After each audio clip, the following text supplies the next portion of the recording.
Encantado se encuentren una vez más acá conmigo en esta disertación, clase dirigida a mis alumnos de la Universidad Central de Venezuela. Hoy, 13 de marzo de 2023, quien les habla es el profesor Ángel Serpa Aponte, y como les mencionaba con anterioridad, esta disertación está dirigida a mis alumnos de la sección S de Derecho Procesal Penal de la Universidad Central de Venezuela. Clases estas que la pueden encontrar en mi canal YouTube, Ángel Serpa Aponte, a los efectos de quien quiera suscribirse al mismo y encontrar allí mis criterios sobre diversos temas vinculados al derecho penal, al derecho procesal penal, al derecho penal constitucional. Bueno, estimados míos, nos encontramos dentro de un marco general de temas en la asignatura Derecho Procesal Penal, que es lo atinente a la competencia del juez penal, las variables competenciales del juez penal. Ya hemos advertido en sesiones anteriores, a los cuales les invito a que vayan, acudan a mi canal y se actualicen. Ya habíamos tratado la llamada competencia en razón de la materia y ahora nos corresponde abordar la competencia en razón del territorio. Recuerden ustedes que la competencia es la variable, es la medida de la jurisdicción. Así es concebido dentro de la teoría del proceso. Todo juez tiene potestad de administrar justicia, que es lo que se denomina precisamente jurisdicción. No confundir jurisdicción desde el punto de vista procesal con la competencia en razón de territorio. El concepto de jurisdicción desde el punto de vista procesal es eso, es la potestad de administrar justicia. Esa potestad de administrar justicia puede verse competenciada, medida, variables de dicha potestad en atención a la materia, territorio, función, persona, conexión. Ya hemos dicho que la materia es el establecimiento de la responsabilidad penal en el caso de los jueces penales, pero que esa competencia material puede verse de alguna forma, haber excepciones a la competencia material, es decir, circunstancias, hipótesis en las cuales ese juez penal, en lugar de realizar lo que le es competente, le es inherente en razón a la materia, que es el establecimiento de la responsabilidad penal, de vez en cuando se ocupa de otras materias pertenecientes a otros ámbitos jurisdiccionales. El ejemplo que habíamos asomado en la competencia en razón de la materia era la llamada extensión jurisdiccional, descrita en el artículo 35 del Código Orgánico Procesal Penal, la cuestión prejudicial descrita en el artículo 36 y la jurisdicción constitucional. En el caso de la extensión jurisdiccional o de la cuestión prejudicial, excepcionalmente ese juez está conociendo aspectos no vinculados al ámbito penal, pero íntimamente ligados a esa materia penal que le corresponde conocer. Y en el caso de la jurisdicción constitucional, sería que ese juez asume procedimientos constitucionales que de alguna forma estarían también vinculados al ámbito de lo penal, como por ejemplo el caso del amparo penal, como por ejemplo el control difuso de la constitucionalidad y finalmente la sala constitucional asumiendo el control concentrado de la constitucionalidad, entre otras vías, por la solicitud de revisión constitucional frente a sentencias tales como sentencias de la Sala de Casación Penal del Tribunal Supremo de Justicia, que no cuenta con un medio ordinario. Pero ahora nos está correspondiendo la competencia en razón del territorio. Recuerden que en el derecho penal está sustentado hay pilotes allí, columnas, que son los principios vinculados al derecho penal. Hay muchos principios. El principio del tempus comissi delicti, la ley que se aplica es la ley que está vigente al momento de la comisión del delito. Pero aquí el que nos interesa es el principio del locus comissi delicti. La ley que se aplica es la ley que está vigente en el sitio en donde se ha cometido el delito. Vamos que en el caso venezolano no hay una justicia de carácter federal o federativa, como pudiera encontrarlo en el caso de los Estados Unidos, como en el caso argentino, como en el caso mexicano, u otros países en donde podemos encontrar delitos federales y también podemos encontrar delitos estaduales, es decir, delitos que le corresponden a su conocimiento a los tribunales de ese estado. No habría razón para hablar de un código procesal penal federal y de un código procesal penal del estado Apure, del área metropolitana de Caracas, del estado Aragua. Es decir, es el mismo código orgánico procesal penal el que regula en todos estos ámbitos territoriales, de igual forma que en los llamados procedimientos especiales, como por ejemplo el del sistema penal de responsabilidad de adolescente, que se encuentra presente en la LOMNA, Ley Orgánica de Protección de Niños, Niñas y Adolescentes, en el Código, la jurisdicción penal militar, que se deriva del Código Orgánico de Justicia Militar, la jurisdicción de violencia de género, que surge de la Ley Orgánica sobre los derechos de las mujeres a una vida libre de violencia. Vamos a encontrarnos un solo cuerpo normativo que regula en todo el ámbito nacional, aun cuando esas leyes distintas al Código Orgánico Procesal Penal sean leyes complejas, no porque sean difíciles, sino porque regulan aspectos adjetivos, aspectos procedimentales, pero también regulan aspectos sustantivos o materiales, entre otros en el ámbito de lo penal hasta la propia tipificación de delitos.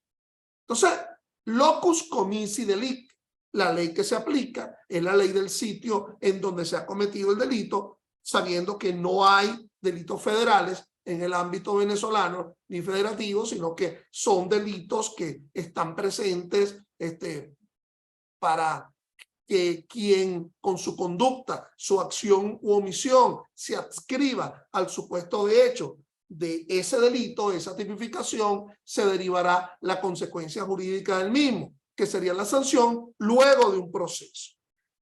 Locus comissi delicti. Vamos que Venezuela tampoco es que sea demasiado grande.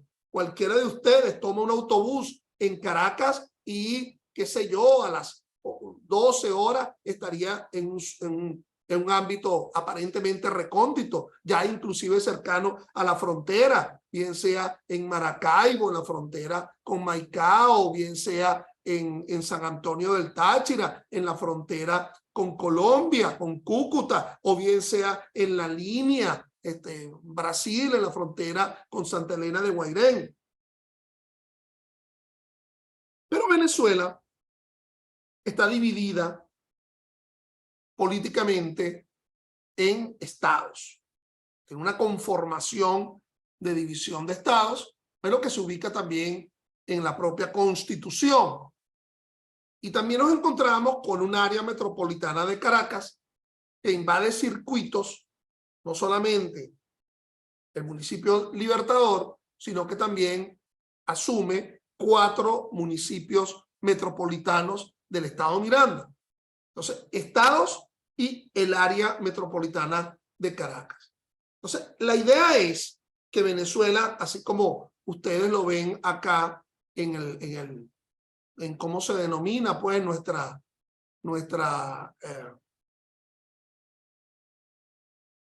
disertación en el día de hoy, es que, disculpen por favor, es que esta división, digamos, político-geográfica de Venezuela, ubica la idea de que nos vamos a encontrar a un circuito por cada estado. un circuito penal por cada estado. Esa va a ser la división. Es decir, mal podríamos hablar de circunscripciones judiciales, como se hablaría en otro ámbito. Estaríamos hablando de circuitos judiciales penales, a razón de un circuito por cada estado. El circuito del estado Zulia, el circuito penal del estado Bolívar, el circuito penal del estado Guárico, el circuito penal del estado Amazonas, el circuito penal del estado Nueva Esparta, y también nos vamos a encontrar con el circuito penal del área metropolitana de Caracas, que de nuevo, repito, es asumido por 5 municipios, el municipio Libertador y los 5 municipios metropolitanos del estado Miranda, a saber, Chacao, Baruta, El Hatillo y, me está faltando uno, y Sucre. Esos 5 municipios de Miranda más el municipio Libertador conforman el área metropolitana de Caracas. Todos los tribunales penales que se encuentren presentes en dicho circuito, a la razón, tribunales de control, de juicio, de ejecución, salas de las cortes de apelaciones, van a conocer los delitos cometidos en ese circuito judicial penal. Por ejemplo, en el caso del área metropolitana de Caracas, no es que van a haber tribunales de control del municipio Libertador o tribunales de control del municipio Chacao o tribunales de control del municipio Baruta. Se da como en el dominó un barajo, es decir, un barajo total en el sentido que irrelevantemente de los delitos que se hayan cometido, culposos, dolosos, de mucha significación, de escasa significación, y ya veremos la diferenciación que existe en los llamados delitos menos graves, que ya no sería un ejemplo de la competencia en razón del territorio, sino como lo vimos en la pasada sesión, sería una manera de dividirlo en razón de la competencia, en atención de la materia. Así lo establece el propio Código Orgánico Procesal Penal, un tanto discutido por mí, un tanto criticado por mí, porque en realidad la materia sigue siendo la misma, la materia penal, el establecimiento de la responsabilidad penal, pero esa atribución de competencia en atención de la materia obra la idea de que los tribunales de control de instancia municipal en los circuitos donde están van a conocer los delitos menos graves, aquellos que están descritos en el artículo 354 del Código Orgánico Procesal Penal. Es decir, aquellos que no superen a los 8 años en su límite máximo o aún no superando ese límite máximo no estén exceptuados de forma expresa como lo establece el propio artículo 354 en atención al tipo de entidad de los delitos irrelevantemente de su pena superior. A los que me preguntarán, bueno, detrás mío se encuentran las instalaciones de la Escuela de Derecho de la Universidad Central de Venezuela, de la cual orgullosamente soy su profesor, aquí en la ciudad de Caracas, y un poco para que se recreen en la vista de esas instalaciones. Volviendo al tema que nos ocupa, la competencia en razón del territorio. Entonces, el país completo está dividido en circuitos judiciales penales. Repito, a razón de un circuito por estado y el circuito judicial penal del área metropolitana de Caracas. Vamos a ver cómo lo regula de alguna forma el propio Código Orgánico Procesal Penal, cómo lo asume el propio Código Orgánico Procesal Penal. Fíjense que ello está en el artículo 58. La competencia territorial de los tribunales se determina por el lugar donde el delito o falta se haya consumado. Recordemos que dentro de los ilícitos penales nos vamos a encontrar con los delitos, libro segundo del Código Penal, más la ilicitud penal colateral, delitos que pueden estar descritos en otros cuerpos de ilicitud penal, más las faltas que están descritas en el libro tercero de dicho Código Penal. En caso de delito imperfecto, será competente el del lugar en el que se haya ejecutado el último acto dirigido a la comisión del delito. Entonces, aquí empezamos a problematizar un tanto el asunto.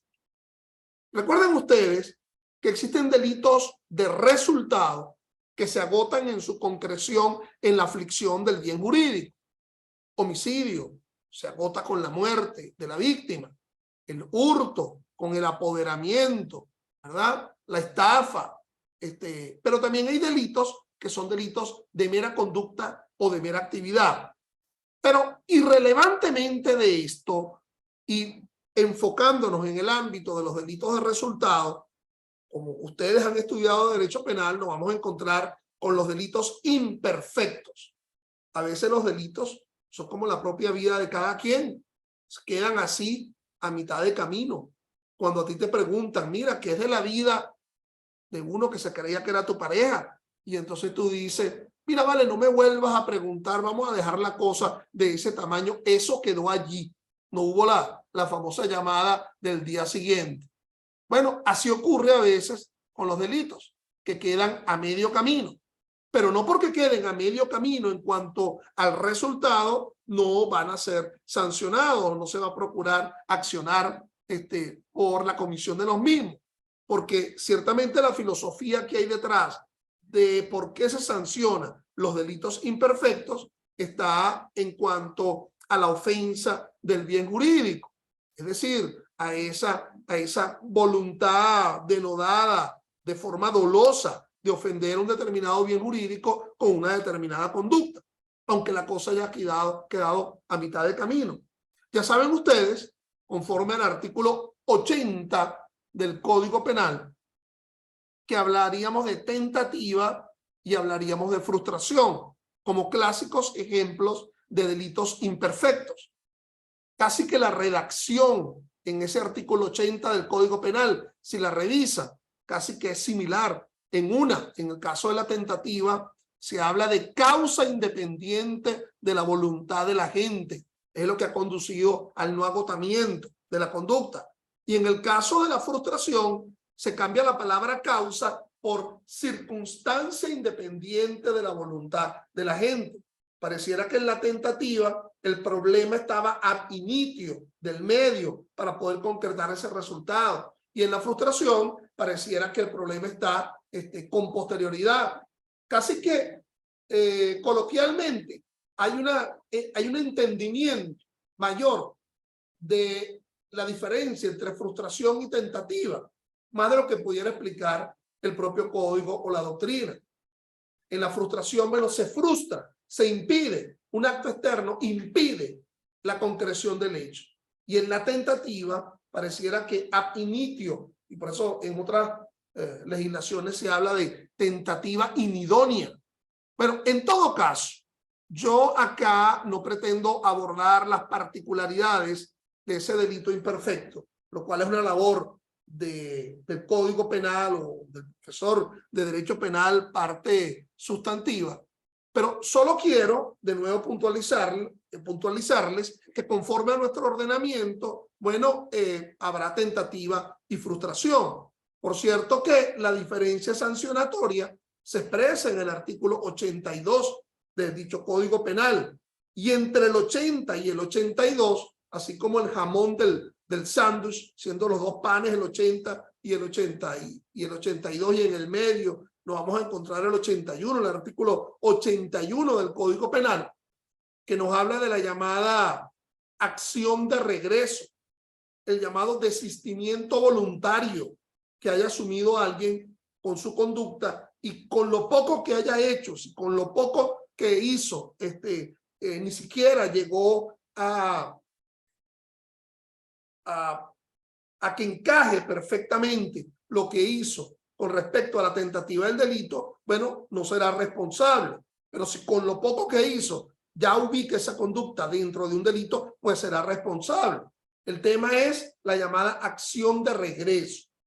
Aquí yo lo que quiero ver es la perspectiva procesal del asunto. Y fíjate que la norma que acabamos de leer del Código Orgánico Procesal Penal nos indica que el tribunal que será competente en razón del territorio del delito imperfecto será en donde se haya realizado el último acto ejecutivo tendente a la concreción del hecho. No se agotó, pero lo último que se hizo, en donde alguien fue detenido en su mano para que no disparara, en donde alguien estuvo a punto de violar a la dama, y si es que se pudiera aceptar delitos imperfectos en la violación, en el abuso sexual, entonces donde se detuvo esa posibilidad. Entonces, en el caso del llamado delito imperfecto, ese tribunal sería el competente en razón del territorio. Pero luego el 58 del COP nos habla de otra hipótesis. En las causas por delito continuado o permanente, el conocimiento correspondiente al tribunal del lugar en el cual haya cesado la continuidad o permanencia o se haya cometido el último acto conocido del delito. Son dos hipótesis distintas. Delito continuado, artículo 99 del Código Penal. Delito permanente, aquel que se verifica en la realización de muchos actos ejecutivos, como artículo 99 del Código Penal. Es decir, el que viola la misma disposición, pero en tiempo distinto. Es decir, está el mismo propósito de aflicción de ese bien jurídico, pero lo realiza en tiempos distintos. Entonces, bueno, violaciones en grado de continuidad, asalto a transporte público en grado de continuidad, homicidios en grado de continuidad con el mismo propósito. Entonces, allí la norma indica que donde haya cesado en la realización de su propósito, es decir, el último acto concretado o no de la continuidad de aflicciones de bien jurídico, ello define la competencia en razón del territorio. Pero habla la norma de delitos permanentes. Esos permanentes, bueno, se mantienen en el tiempo. Típicos ejemplos. El secuestro, artículo 3 de la Ley contra el Secuestro y la Extorsión. A pesar de que la Ley contra el Secuestro y la Extorsión, en su artículo 3, establece que se conforma el delito con la sola privación de libertad, evidentemente con una finalidad de obtención de un provecho patrimonial, de la obtención de un rescate, a cambio de liberar a quien se le ve perdido en su libertad ambulatoria. Pero fíjense que estaríamos hablando de arrebato, pérdida de la libertad, mantener en cautiverio, llamar para pedir el rescate, recibo del rescate y liberación. Ello permanecido en el tiempo. El delito de receptación, aprovechamiento de cosas provenientes del delito, se hace de forma permanente. La desaparición forzada de personas, artículo 180A del Código Penal, permanece en el tiempo. Entonces, el delito que el tribunal que será competente para conocer en razón del territorio será el tribunal en donde haya cesado, terminó esa permanencia. Es decir, de alguna forma donde haya sido descubierto o perseguido quien haya cometido dicho delito. En las causas por delito imperfecto cometido en parte dentro del territorio nacional, será competente el tribunal del lugar donde se haya realizado total o parcialmente la acción u omisión o se haya verificado el resultado. Entonces aquí, el último parte del 58, se plantea dos hipótesis. Se plantea inclusive la hipótesis de ese delito imperfecto, pero que no era tal porque su continuidad se verifica en el extranjero, o ese delito imperfecto cuya ubicación de los que hayan cometido el hecho se da en otro estado dentro de Venezuela, en otro circuito dentro de Venezuela. Entonces allí se ubica la modalidad para resolver el asunto. Evidentemente, aquí hay una palabra que ya deberíamos estar incorporando dentro de esta explicación. Es la palabra conflicto de competencias. Es decir, pueden haber tribunales conflictuados, porque hay uno que quiere la competencia, que reclama la competencia, porque lo cree en atención de la materia, del territorio, y puede haber otro tribunal que más bien se desprende, se despoje de la competencia, como quien se saca una prenda de vestir, declina la competencia. Entonces, en el primer caso, habrá un tribunal reclamante frente a un tribunal reclamado. En el segundo caso, habrá un tribunal declinante frente a un tribunal declinado. Si ese tribunal ante el que se declina acepta la competencia, se aboca, y cuando hablamos de abocar, en ese caso estaríamos hablando de abocar con B alta, porque ambos tribunales están dentro de la misma jerarquía. El abocar con V pequeña, sería cuando un tribunal superior asume la competencia que provenga de un tribunal inferior. Si ese tribunal se aboca, entonces ya no habrá conflicto de competencia.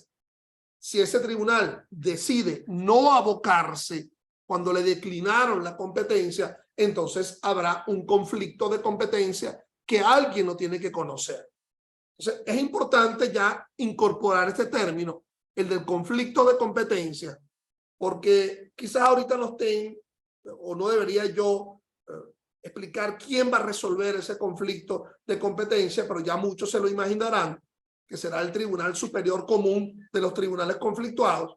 Entonces, solo habrá conflicto de competencia cuando no se da ese abocamiento frente a una causa que haya sido declinada, o cuando alguien reclama una competencia y el tribunal reclamado efectivamente acepta dicho reclamo y declina la competencia ante el tribunal reclamante, pues no habrá conflicto de competencia.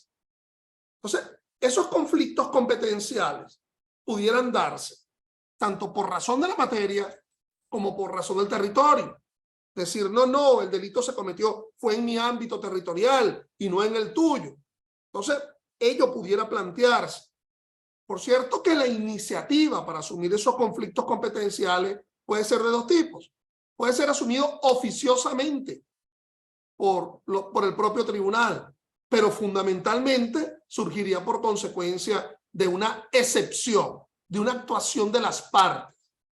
El catálogo de excepciones está descrito en el 28 del Código Orgánico Procesal Penal, y ahí verás la que está en el numeral 3 del artículo 28, que es la falta de competencia.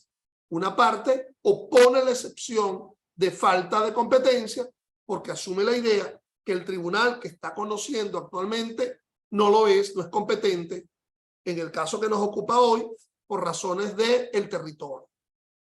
Entonces, sigamos con la manera como se ve normado la competencia en el Código Orgánico. El 59 nos indica: cuando no consta el lugar de la consumación del delito o el de la realización del último acto dirigido a su comisión, o aquel donde haya cesado la continuidad o permanencia, el conocimiento de la causa corresponderá, según su orden, al tribunal siguiente. 1. El tribunal que ejerza la jurisdicción en donde se encuentren elementos que sirvan para la investigación del hecho y la identificación del autor. Es decir, en este caso, la concesión de la competencia territorial es por la ubicación de elementos de convicción en ese sitio del delito que se esté procesando. 2. De la residencia del primer investigado o investigada. A mis alumnos y quizá colegas que estén viendo esto, ya esto les parecerá muy parecido con la atribución de competencia que hay en el ámbito civil o por lo menos en la no penal, en donde el tribunal competente será el tribunal competente, allá se dice CPC, del domicilio del demandado. Aquí estaríamos hablando, como lo establece el propio Código Orgánico, aunque no se haya si es que no se ha establecido la verificación de dónde se cometió el delito, de la residencia del primer investigado o investigada. Fíjense que así será de importante el tema de la condición de investigado, que hasta define la competencia en razón del territorio. Y ello lo digo en atención a una próxima disertación que ya colgaré en mi canal YouTube, Ángel Serpa Ponte, sobre la crítica que hago de una reciente sentencia de la Sala Constitucional, la sentencia 623, de la Sala Constitucional, que de alguna forma menoscaba los derechos a la defensa de quien ostenta la condición de investigado. Y nótese acá que hasta el investigado, conforme al 2 del 59 COP, hasta define la competencia en razón del territorio. 3, que reciba la primera solicitud del Ministerio Público para fines de investigación.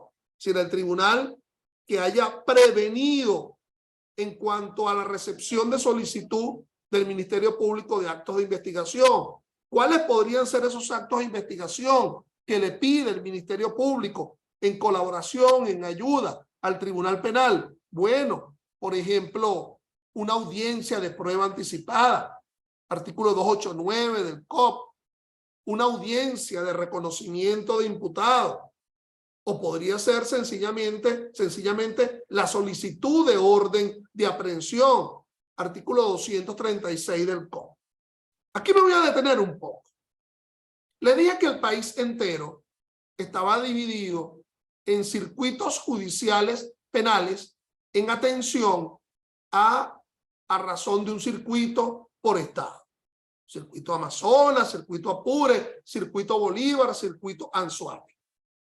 Ahora bien, mis estimados, puede ser que dentro de estos propios circuitos por estado nos vamos a encontrar una complicación geográfica. No quiere decir que el estado sea muy grande, es específico estado, sino que ese estado es complicado orográfico o geográficamente. ¿Ok? Y haya necesidad que dentro del propio circuito, voy a tener que hablar bajito porque por ahí me dijeron y que yo en estas disertaciones y que grito, entonces vamos a tener que hablar pasito pues para que no gritar, hasta que cambie el micrófono. Entonces, dentro del propio circuito nos vamos a encontrar con extensiones judiciales. Lean mis labios. Extensiones judiciales. No dije extensiones jurisdiccionales. Las extensiones jurisdiccionales son excepciones a la competencia material. Y ya le expliqué y está descrito en el 35 del COP. Aquí hablamos de extensiones judiciales. Dentro del propio circuito vamos a tener que dividirlo en extensiones.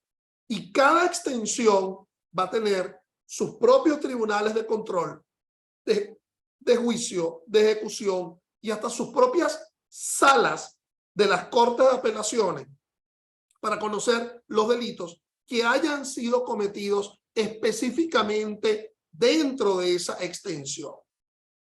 Ahora estoy hablando de extensiones en razón del territorio. Tampoco me lo vayas a complicar con otra división.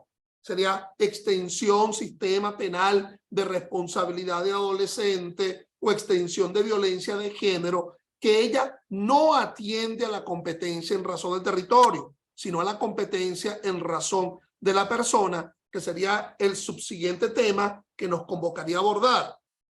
Entonces, todavía estamos en la competencia en razón del territorio. Vamos a ver si con el mapita podemos más o menos describir el asunto. Mira este estado, el estado Bolívar.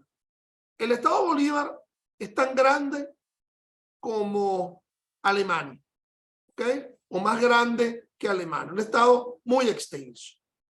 Entonces, más o menos acá estaría su capital, Ciudad Bolívar, en donde suelen estar ubicados los tribunales. en las capitales de los estados. Ahora bien, es muy recóndito lo que puede ocurrir en el sector oeste del estado Bolívar y en el sector este del estado Bolívar. Por lo tanto, el estado Bolívar se divide en dos extensiones, extensión este y extensión oeste. La extensión oeste, bueno, los municipios Eres, ¿cómo se llama?